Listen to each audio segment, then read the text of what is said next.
to be prepared for what's coming next. Steve Bannon just issued a warning to all the various enemies lined up against President Trump and all the fans lined up to support Trump about what's coming next. So we can all be prepared because it is going to get bloody. Quickly. Advertisement. Look, Trump is not a politician and he knew draining the swamp was never going to be easy. Bannon was a key voice, one of many, inside the Trump administration, and many wonder what will happen without him to be 100% loyal to Trump. More often than not in the debates that raged in Trump's White House over policy, it was Steve Bannon and Donald Trump versus the rest of the advisors. Advertisement. Trump and Bannon share the same core beliefs around trade, immigration, etc. Trump's been talking about getting better trade deals when Bannon was still an investment banker, so it is nonsense to say Bannon shaped Trump's views. But it is correct to say that they both share those views, and when they combined their efforts, magic happened. But governing is not campaigning, and Trump was smart enough to surround himself with a very diverse lot. But Bannon doesn't plan to go quietly and will actually be more effective helping Trump pass his agenda. If there's any confusion out there, let me clear it up. I'm leaving the White House and going to war for Trump against his opponents, on Capitol Hill, in the media, and in corporate America, Bannon told Bloomberg News. The Trump presidency that we fought for, and won, is over, he said. We still have a huge movement, and we will make something of this Trump presidency. But that presidency is over. Bannon went on to explain that President Trump's administration will probably be much more conventional with his exit, and to be honest, this may be a good thing. As we have seen, the swamp bites back. Trump is flexible. He came in with a mandate and trusted Congress to do their jobs. They blew it, so now Trump will change course a bit and try a different tack. And Bannon is in a good spot to drive the media narrative in a way that serves Trump, not hurts him, as CNN does. Now, it's gonna be Trump, Bannon said. I just think his ability to get anything done, particularly the bigger things, like the wall, the bigger, broader things that we fought for, it's just gonna be that much harder. Now I'm free. I've got my hands back on my weapons, he added before issuing his warning to Trump's enemies. Someone said, "It's Bannon the Barbarian. I am definitely going to crush the opposition. There's no doubt. I built a f-king machine at Breitbart. And now I'm about to go back, knowing what I know, and we're about to rev that machine up. And rev it up we will do."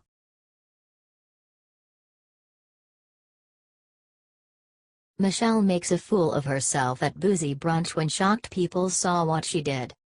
Despite not being the First Lady any longer, Michelle Obama seems to still wants to live like one, but now has the added benefit of not trying to keep up political appearances and also the advantage of a fully paid security team at all times. She hasn't stopped rubbing elbows with Hollywood elites, as was evident at brunch this week, along with something else shocked people saw. The former First Lady was known for hosting lavish White House parties and putting rappers and their wives on the guest list, who she was seemingly desperate to be friends with.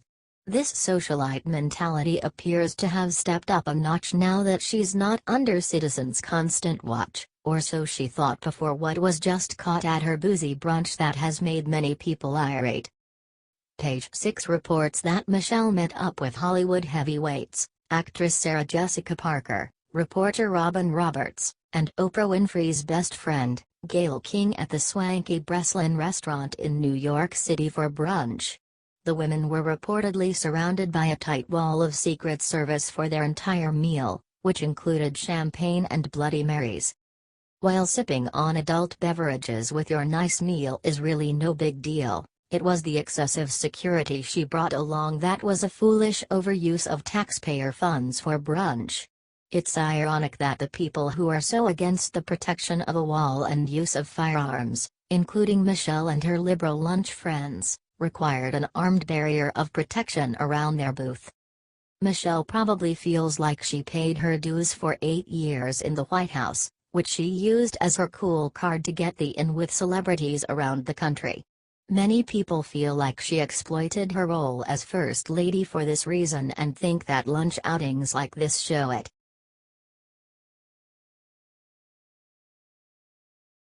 Russia goes public on Obama's secrets that happened during Obama's terms in office.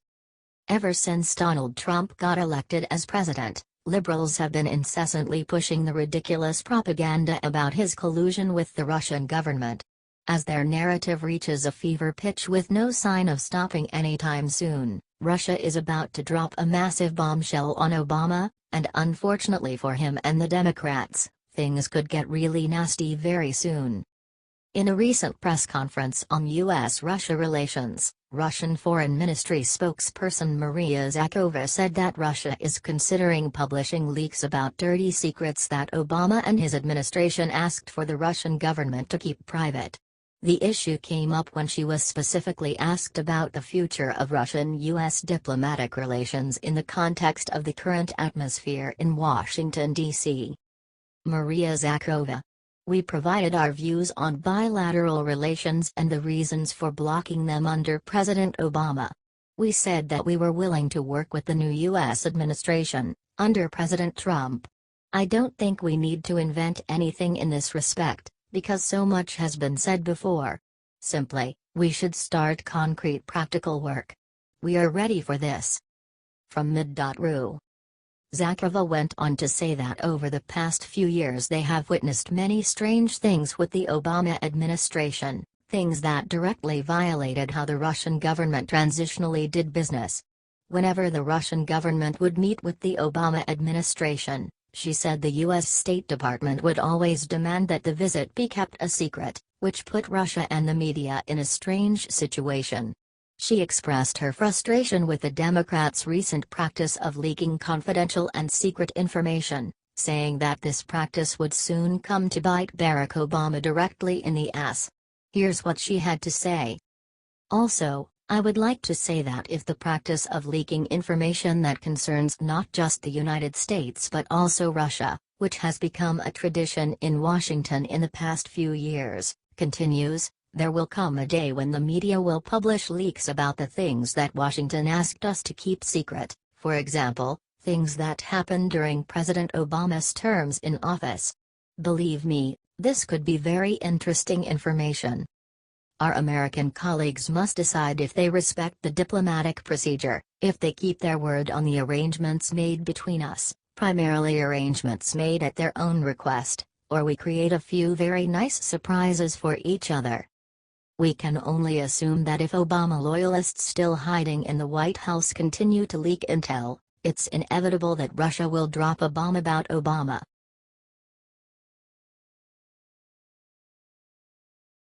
Whoa. Tom Hanks just exposed the Obamas. Actor Tom Hanks was among a select group of celebrities lucky enough to vacation with the Obamas last month. Hanks joined Oprah, Bruce Springsteen and the Obamas aboard music mogul David Geffen's super yacht for a trip to French Polynesia. But in Tell All on The Late Show with Stephen Colbert, Hanks indicated that perhaps he wasn't so lucky to be there. While striking a humorous tone, as is his wont, Hanks was nevertheless somewhat perturbed as he recalled. "I'll tell you one thing that happens to Tom Hanks, little Tommy Hanks on that trip. He gets screwed, but in the bad way, in the pejorative way, not in the delightful way." Seriously, who invites Tom Hanks to a swanky vacation and then leaves him in the dust? Only someone as arrogant, stuck-up and overly competitive as Michelle Obama. That's who.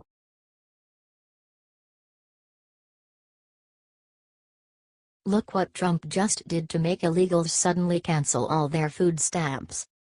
Donald Trump delivered his long-awaited speech outlining his immigration policy on Wednesday night in Phoenix, the city where he launched his campaign on the same issue last year. A transcript of Trump's speech is below. Sections in yellow have been annotated by the Fix team and will offer more information when clicked. "Thank you, Phoenix. I am so glad to be back in Arizona. The state that has a very, very special place in my heart. I love people of Arizona and together we are going to win the White House in November. Now, You know, this is where it all began for me. Remember that massive crowd also? So, I said, let's go and have some fun tonight. We're going to Arizona, Oklahoma? This will be a little bit different. This won't be a rally speech, per se. Instead, I'm going to deliver a detailed policy address on one of the greatest challenges facing our country today: illegal immigration. I've just landed, having returned from a very important and special meeting with the President of Mexico, a man I like and respect very much. And a man who truly loves his country, Mexico. And, by the way, just like I am a man who loves my country, the United States. We agree on the importance of ending the illegal flow of drugs, cash, guns, and people across our border, and to put the cartels out of business. We also discussed the great contributions of Mexican-American citizens to our two countries, my love for the people of Mexico, and the leadership and friendship between Mexico and the United States.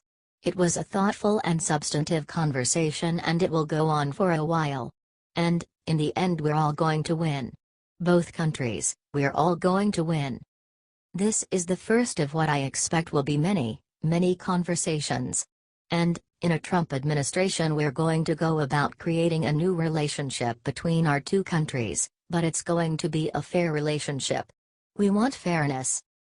But to fix our immigration system, we must change our leadership in Washington, and we must change it quickly. Sadly, there is no other way. The truth is, our immigration system is worse than anybody ever realized. But the facts aren't known because the media won't report on them. The politicians won't talk about them, and the special interests spend a lot of money trying to cover them up because they are making an absolute fortune. That's the way it is. This includes incredible Americans like 21-year-old Sarah Root. The man who killed her arrived at the border, entered federal custody, and then was released into the U.S. Think of it, into the U.S. community under the policies of the White House to Barack Obama and Hillary Clinton. Weak policies. Weak and foolish policies. He was released again after the crime, and now he's out there at large.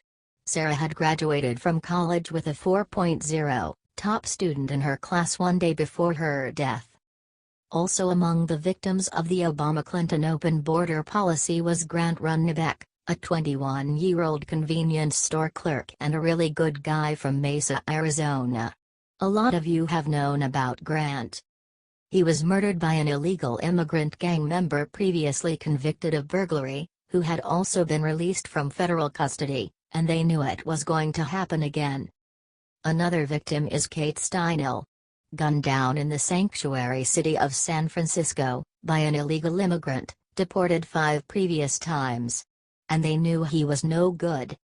Then there is the case of 90-year-old Earl Allender, who was brutally beaten and left to bleed to death in his home, 90 years old and defenseless. The perpetrators were illegal immigrants with criminal records a mile long, who did not meet Obama administration standards for removal. And they knew it was going to happen. In California, a 64-year-old Air Force veteran, a great woman, according to everybody that knew her, Marilyn Ferris, was sexually assaulted and beaten to death with a hammer. Her killer had been arrested on multiple occasions but was never, ever deported, despite the fact that everybody wanted him out. A 2011 report from the Government Accountability Office found that illegal immigrants and other non-citizens, in our prisons and jails together, had around 25,000 homicide arrests to their names, 25,000. On top of that, illegal immigration costs our country more than $113 billion a year. And this is what we get. For the money we are going to spend on illegal immigration over the next 10 years, we could provide 1 million at-risk students with a school voucher, which so many people are wanting. While there are many illegal immigrants in our country who are good people, many, this doesn't change the fact that most illegal immigrants are lower-skilled workers with less education, who compete directly against vulnerable American workers, and that these illegal workers draw much more out from the system than they can ever possibly pay back. And they're hurting a lot of our people that cannot get jobs under any circumstances. But these facts are never reported. Instead, the media and my opponent discuss one thing and only one thing: the needs of people living here illegally. In many cases, by the way, they're treated better than our vets. Not going to happen anymore, folks. November 8th. Not going to happen anymore. The truth is, the central issue is not the needs of the 11 million illegal immigrants or however many there may be, and honestly we've been hearing that number for years. It's always 11 million. Our government has no idea. It could be 3 million. It could be 30 million. They have no idea what the number is. Frankly, our government has no idea what they're doing on many, many fronts, folks.